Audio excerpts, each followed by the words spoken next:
Hi folks! Before we jump into the video, I want to give a quick disclaimer. In this video, I'm going to talk a lot about food and health and eating and body composition. If discussing these things is upsetting to you, then you might want to skip this video. Also, I am not a dietitian or a doctor or a scientist or any kind of health authority. This video is not meant to be advice on what to eat.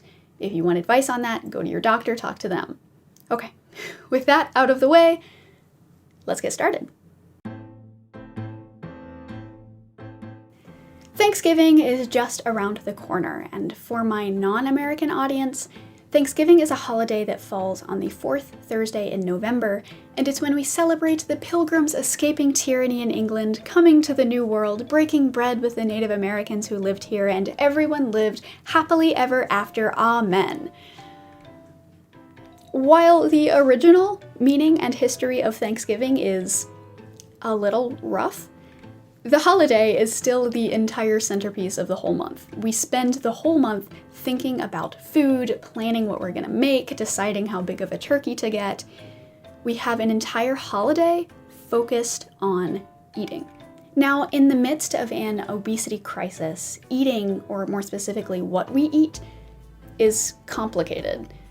The food that we eat has a direct impact on our health. It can make us more susceptible to disease, it can boost our immune system, it can make us gain weight or make us lose weight. With that in mind, most of us try to eat healthy foods to varying levels of success. What we consider to be healthy is itself a challenging question. It seems like we're constantly bombarded by a barrage of conflicting information about which foods we should and should not eat. Remember when fat was evil? Fast forward to today, where the keto diet, a diet centered around eating healthy fats, is all the rage. How are we supposed to know what the truth is when it comes to healthy eating?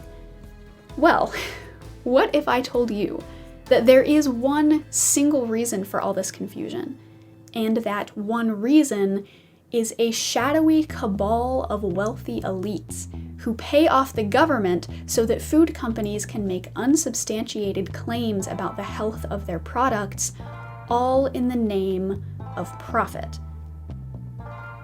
You would probably say that that's far-fetched and a little crazy and conspiratorial, which it is, yeah, a little bit, but this is one conspiracy theory that actually happens to be true.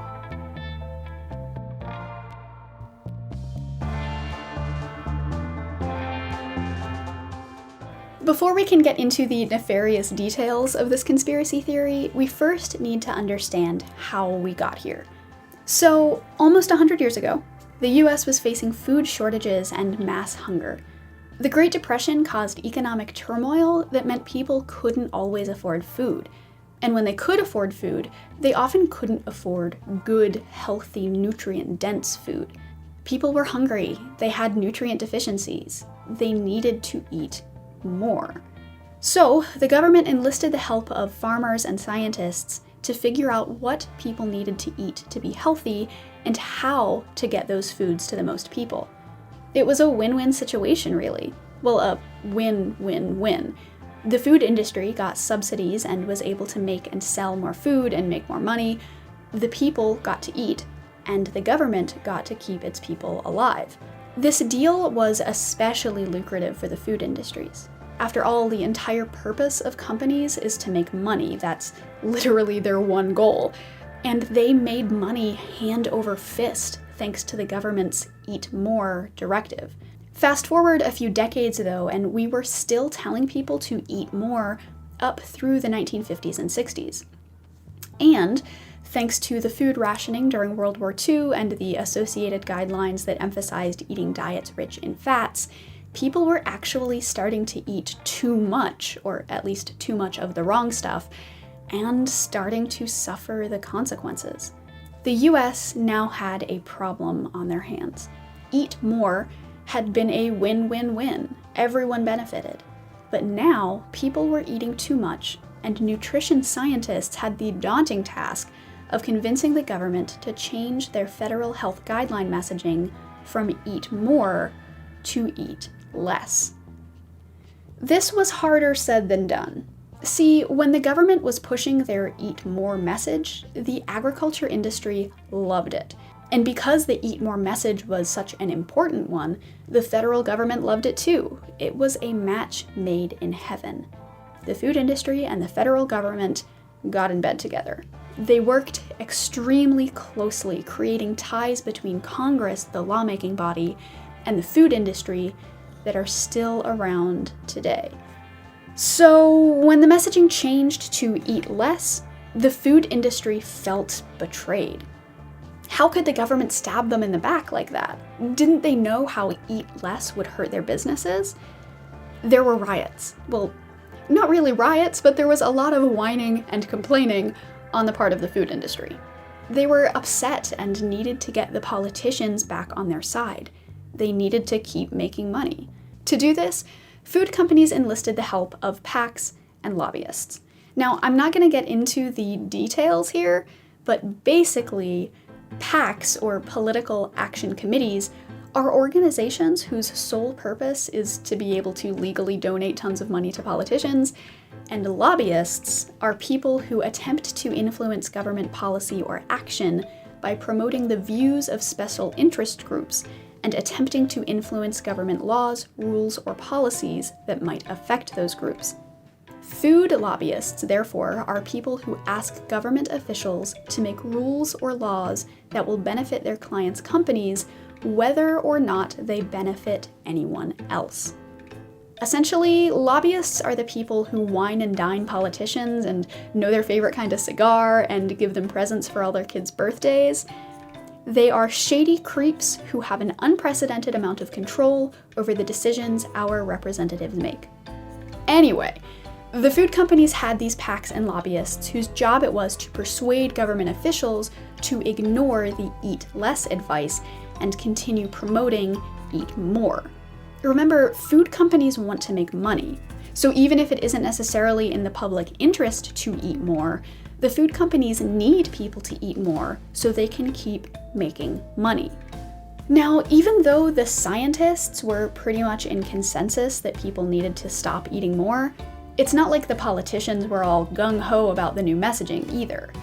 In fact, many of them were downright hostile towards it. Why, you might ask? I mean, if all these scientists had determined what the public needed to be healthy, why wouldn't the government, the body representing the public, want to listen? Why would they fight this? Well, for the exact same reason the food companies were fighting it. See, lobbyists and government officials are not always distinct populations. There are many politicians who used to work in food industries and then moved to politics, and there are many food industry execs who used to be politicians. Today's public servant is tomorrow's lobbyist, and vice versa. The revolving door transformation of government officials into lobbyists and lobbyists into governmental officials is not a new phenomenon either. For example, the chief USDA negotiator who arranged for private companies to sell grain to the Soviet Union in 1972 then resigned to work for the very company that gained the most from that transaction. In other words, many politicians didn't want to listen to the scientists because they had a stake, literally they were stakeholders, in the Eat More guidelines that helped their business ties prosper. Anyway, we had these food industry PACs donating money to politicians, lobbyists whining and dining politicians, politicians with direct ties to the food industry, all of whom were focused on profit, and a body of scientists and the public who just wanted all of us to be healthy, even though that meant we had to eat less. We had all of these groups intertwining and fighting and arguing, and after a series of hearings to discuss the future of federal health guidelines, we had a winner. Unsurprisingly, the money won. The politicians caved to industry pressure. It wasn't a total win on the part of the food industry, though. Industry people realized they couldn't continue to just ignore all the scientific evidence. It was pretty clear that the science supported advice to eat less meat and less dairy and just less in general. So, in the face of this indisputable science, what could the industry do? They could bullshit. The compromise between money and health was vague language. They couldn't just ignore the scientific advice, but what they could do was make the language of that advice ambiguous and confusing. They could make the wording weak and wishy-washy. With the influence of their PACs and lobbyists, the food industry folks convinced politicians to change the wording of their health guidelines. They legally had to suggest the idea of eating less, but they didn't want to outright say that people should eat less. So what they did was change eat less of the bad thing to the kinder, if less accurate, eat more of the least bad type of that bad thing. Instead of saying you should eat less meat, they suggested you choose lean meats. When they had to make eat less statements, they covered them in euphemism and technical terms and vagary. Instead of saying you should eat less dairy or eat less salt, they suggested you limit saturated fat intake or reduce sodium consumption. One thing to notice about this wording is that choose is a positive word, and it's associated with a food, meat, whereas limit is a negative word, and it's associated with nutrients, saturated fat, sodium. This is very much a conscious choice. The Eat More guidelines are the only ones that refer to foods, grains, vegetables, fruits. The Eat Less guidelines, in contrast, talk about nutrients or food chemicals, fat, cholesterol, sugar, salt, alcohol, not their food source. They refer to fat, saturated fat, and cholesterol, but not to the most important food sources of fats, meats, dairy, eggs, and fried and processed foods. They refer to salt and sugar, not to pretzels or soft drinks. The language was the loophole. If they could separate the eat less wording from the actual foods, they could trick people into thinking that their foods didn't apply. We can even see an example of this in the transcript of one of the health guideline hearings, where Senator Bob Dole compromised with the president of the National Cattlemen's Association on the wording of the recommendation to decrease consumption of meat. I wonder if you could amend it and say increase consumption of lean meat. Would that taste better to you? Dole asked. Mr. Finney replied, "Decrease is a bad word, Senator. Don't eat less meat. Eat more lean meat." Now, obviously this wasn't an outright win for science, but scientists knew that this was the best they were gonna get, at least for now. So the scientists were placated, the industry folks were happy, and the politicians were happy because the industry folks were happy and would continue to fund their campaigns. What this conflict illuminated, though, was that nutrition science wasn't going away anytime soon. And the industry folks recognized this, and they had to figure out what to do about it. Sooner or later, they were going to have to reckon with the indisputable scientific facts that their foods were maybe not good for people. Enter the age of co-opting science. The food industry realized that if they couldn't just ignore nutrition scientists, they could at least use them. And use them they did. Companies and trade associations hired scientists, funded research, wrote grants, and donated to universities, all in the name of science. Do some experiments to see if our product reduces the heart disease, will you? Test this new strain of fruit we want to grow and tell us how nutritious it is. Now, scientists are not usually very well funded, so they're always looking for people who will pay for their work. They often rely on these kinds of corporate sponsorships and industry grants. Also, being funded by a company to do research on that company's products is not inherently ethically problematic. However, food industry folks weren't doing this out of the kindness of their hearts or out of a genuine objective interest in nutrition science. Co-opting experts is an explicit corporate strategy. A guide to such strategies explains that this particular tactic is most effectively done by identifying the leading experts and giving them research grants and the like. This activity requires a modicum of finesse. It must not be too blatant, for the experts themselves must not recognize that they have lost their objectivity and freedom of action. Companies literally admit to only hiring scientists so they can use the results to market their products. This isn't to say that scientists knowingly, consciously skew their research in favor of the people funding them. This does happen, but it more often happens unconsciously. Unconscious bias is a thing, and it happens to scientists just like the rest of us. Even if it's uncommon, it is a thing that happens, and it's something we need to be aware of. What is more common, though, is that scientists will do good objective science and come out with results that are lukewarm at best. Like, our results indicate there may be a link between eating X brand almonds and a lower likelihood of getting heart disease, but more testing is required to determine the exact nature of this link. Then, the company that hired them will twist those results and use them in their marketing. X brand almonds, definitely a heart-healthy snack. Between the ambiguous language of health guidelines and the confusing and skewed research, nutrition has become a complicated subject. Food industry folks know this. They know it can be hard to tell what exactly is a healthy or unhealthy food. After all, even potato chips are made out of vegetables and have vitamins and minerals. And they take advantage of this. If people are confused about nutrition, they will be more likely to accept such claims at face value. It is in the interest of food companies to have people believe that there is no such thing as a good food except when it's theirs, that there's no such thing as a bad food, especially not theirs, and that all foods, especially theirs, can be incorporated into healthful diets, and that no advice to restrict intake of their particular product is appropriate.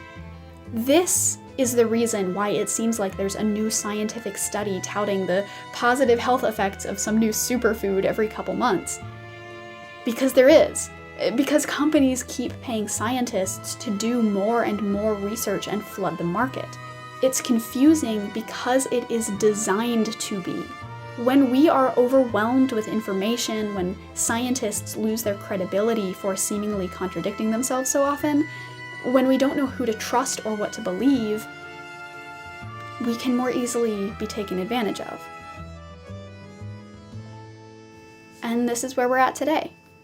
Now, there have been way more big disputes between scientists, the government, and food companies that I have not talked about. If you want to check those out, I highly recommend reading the main book that I'm using for this episode, Food Politics: How the Food Industry Influences Nutrition and Health by Marion Nestle. She's a food scientist who actually worked as an advisor for the federal government when they were making and revising these health guidelines, so she has seen firsthand the corruption in the system. Anyway, generally speaking, this is how we got here, and this is where we are right now. Health experts say that we need to eat less, but companies want us to eat more so they can keep selling their products. Scientists and politicians are in the pocket of food industries so that the industries can ensure the federal health guidelines don't stray too far in the eat less direction. And we, the actual people who live and shop and eat in this country, are left with a confusing mess. And regardless of how well we try to eat and how smart we try to be about our food choices, obesity and disease rates are still rising. Something is wrong. So, what is actually at the root of this problem? We have this tangled web of relationships and money and influence, but what is their cause? What is the string that, if pulled, will unravel this whole mess? Capitalism. Now, before you go angry typing your hate comments about how I'm some un-American commie, let me explain. At the beginning, I mentioned that companies' one goal is to make money. They produce things, they influence our health and well-being, but at the end of the day, their goal is to make money. This doesn't mean that food companies will just feed us sawdust and garbage. They do care about nutrition as long as it has a positive effect on their sales. Food companies are not health or social service agencies, and nutrition becomes a factor in corporate thinking only when it can help sell food. If you want an example of this, just look at how many different kinds of supposedly healthy products there are on the shelves. Do we want cookies with no sugar added, or the ones made with real sugar? Or the organic ones? Or the ones that have been fortified with 8 different vitamins and minerals? Or the ones that say they're a good source of fiber? Food companies know that all of these messages sound good, and that we usually accept those claims at face value. But if we actually looked at the nutritional value of those products, we'd realize that a lot of those supposedly healthy foods are actually full of crap. More than 1/4 of new products created in a year are nutritionally enhanced, so they can be marketed as low in fat, cholesterol, salt, or sugar, or as higher in fiber, calcium, or vitamins. Some such products, among them no-fat cookies, vitamin-enriched cereals, and calcium-fortified juice drinks, contain so much sugar that they belong at the top of the food pyramid. Developing such foods has only one purpose: to attract sales. Now, you might argue that the solution for this is for people to just read food labels more carefully, but A, most health claims are harder to dispute than that, and B, the only reason that we even have food labels in the first place is because doctors and scientists and the public fought for them. Companies make and market and sell products only to make money. They do not care about your health. They care about making money. If they can do that by making you think that their foods are healthy, then they will do that.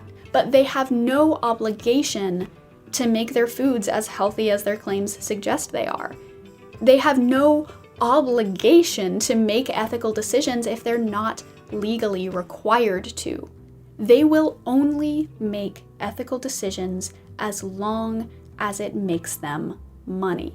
Companies are in business to make money. That is their job. For stockholders, it is irresponsible and illegal for companies to make decisions that will not lead to increased profits. If companies offer foods of minimal nutritional value and people buy them, companies will continue to make and market them. If fat, sugar, and salt help to sell products, company will market top-of-the-pyramid products. If nutrition, added vitamins, reduced fat, helps to sell products, companies will use nutrition as a marketing tool, whether or not the products are actually healthy. Clearly, there is a discrepancy between the goals of companies and the goals of people who care about our health. And that is literally killing us. So what do we do about this? How do we solve this problem?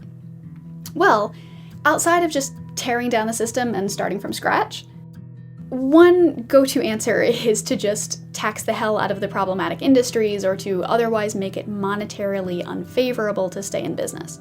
However, it's not like meat and dairy industries are just independent entities that are just like evil supervillain layers that you can just destroy without any repercussions and then get a gold medal from the president calling you a hero. No, these businesses are all interconnected. And even worse, they're all good for our economy. Think about how many people are employed to work in these industries. Just getting rid of them, even if it would be the best for our health, isn't a feasible choice. We can't make these kinds of big changes because it affects everything. Ethical or not, a message to eat less meat, dairy, and processed foods is not going to be popular among the producers of such foods. The message will not be popular with cattle ranchers, meat packers, dairy producers, or milk bottlers, oilseed growers, processors, or transporters, grain producers, makers of soft drinks, candy bars, and snack foods, owners of fast food outlets and franchise restaurants, media corporations and advertising agencies, manufacturers and marketers of television sets and computers where the advertising takes place. The range of economic sectors that would be affected if people changed their diets is immense. The shadowy cabal of industry and government officials who are pulling the strings on our health are all aware of this. They know that our economy is a delicate, tangled mess. It's a complex system, a living organism. So if any one industry dies, it can and will have a ripple effect of consequences. The powers that be want to keep our system intact, even though it is killing people. USDA officials believe that really encouraging people to follow dietary guidelines would be so expensive and disruptive to the agricultural economy as to create impossible political barriers. In other words, the government, their scientists, and the corporations that fund the whole operation are working together to lie to the American public at the cost of our health and our lives because changing things would be too expensive and disruptive. That's a conspiracy if I've ever heard one, folks. So, changing things, fundamentally, isn't going to work. So, what do these powerful groups suggest we do in the meantime? Well, they propose a more politically expedient solution. The industry should work to improve the food supply through nutrient fortification and the development of functional foods with added nutritional value. Such proposals raise ethical dilemmas of their own, though. These foods are not necessarily healthier, and they still encourage people to eat more, not less. They want to go with a cautious middle ground approach. Except that isn't actually better for us. So clearly that's not a sustainable solution. Great. Now, it's not all doom and gloom. There are some solutions that can work. For one, a lot of nutrition journals are making scientists be more upfront about who is funding their research. This way, data is more transparent and can be scrutinized for bias way more easily. As for us little people, we can elect politicians who support lobbying reform. We can elect politicians who don't have ties to the food industry. We can also vote with our wallets, or with our forks, as Marion Nestle phrases it. When possible, buy whole, processed, mostly plant-based foods. The foods that are good for us, and that scientists have known are good for us forever, really. Foods that aren't argued about because the science is settled. They're healthy. Now, I know this isn't possible for everyone. I mean, hell, my last video was about white trash food and why poor folks don't eat healthy foods. Link in the description for that. But this is a good step if you can take it. But it is not a universal solution.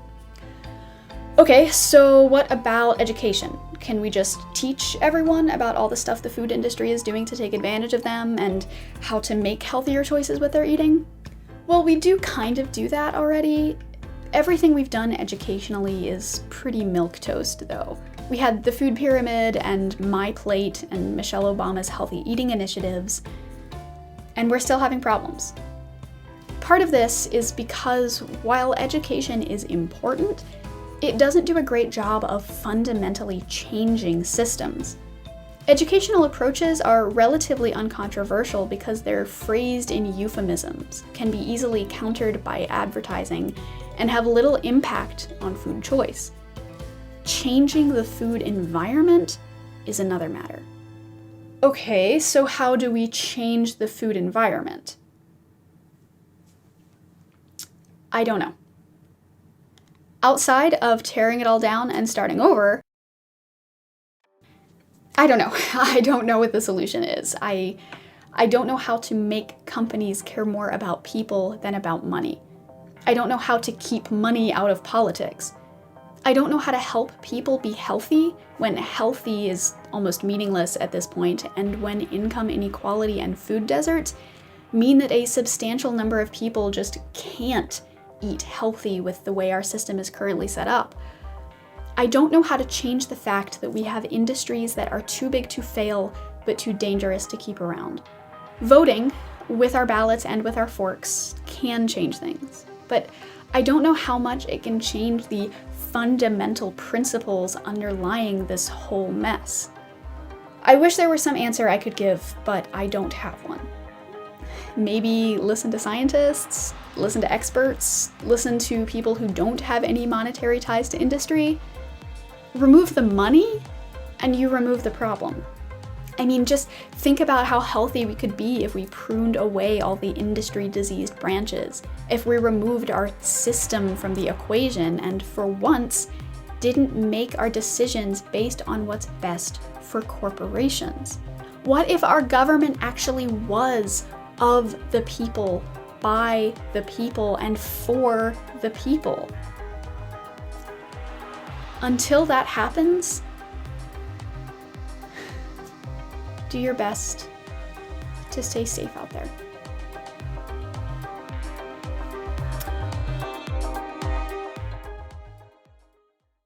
Thanks for sticking around to the end of the video. I know that this one was a little on the longer end, but there was a lot to cover and it was hard to decide what to cut out. And actually there was a lot more that I wanted to talk about, but maybe some other time. Like, there's so much more here, like the food pyramid and how that was just a hot mess. And also there's this family who has this sugar empire, and they also happen to have a direct phone connection to the president. That's maybe something worth talking about. Anyway, all that is very interesting. Let me know if you want me to do some sort of follow-up on this at some point in the future, and I can definitely do that. Anyway, thank you for watching this, and for all of the love on all of my other videos. You guys are so supportive, and I am so appreciative of all of the kind comments and likes and subscribes and all the YouTube things. If you want more of me, you can go follow me on Twitter at Zoe_the_bee. And if you want to help me be able to afford making more of these videos more often, you can come join me on Patreon, link in the description below. This video was a little depressing and ended kind of on a downer, so I think I'm going to end this video with a clip of puppies as a sort of palate cleanser for all of you.